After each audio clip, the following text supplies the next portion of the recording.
जन्म दीधेलो सिंहणे जन्म दीधो અને સિંહણ મરી ગઈ। ગમે એમ તો માં છે ને બકરીને એમ થયું બિચારું સિંહણનું બચ્ચું એને મરી કેમ જવા દેવાય, એટલે બકરી મંડી પેટ ભરાવા અને પછી સિંહનું બચ્ચું તો બકરીને ધાવીને મીંડું મોટું થવા, પણ ભૂલી ગયો કે હું સિંહણનું સંતાન છું સાહેબ, ભૂલાઈ ગયો એનાથી। અને એમાં એક દી કવિ નીકળ્યા ત્યાં બે બે એમ કરે સિંહનું બચ્ચું અને જોયું આ બકરા ભેગું પડ્યું, આને કોઈએ કીધું નથી તું સિંહણનું સંતાન છો। અને કહેવાળી પકડી કવિએ ભાઈઓ અને બરોબર તળાવના કિનારે લાવીને કીધું,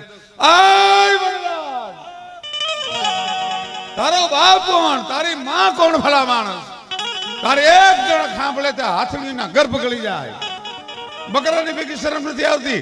અને નરસિંહ અવતાર જેવો જ્યાં પોતાનો ચહેરો જોયો અને થપાટ મારી પંજાની અને ડણક દીધી।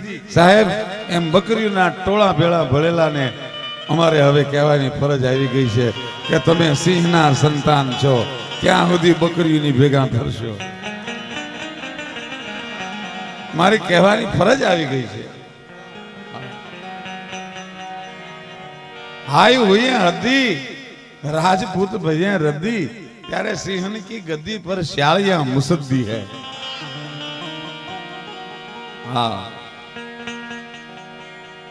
લીમડી કવિરાજ શંકરદાનજીએ કીધું હતું કે હાય હોઈએ હદ્દી રાજપૂત ભૈયા રદ્દી, ત્યારે આ સિંહન કી ગદ્દી પર શ્યાલિયા મુસદ્દી હે।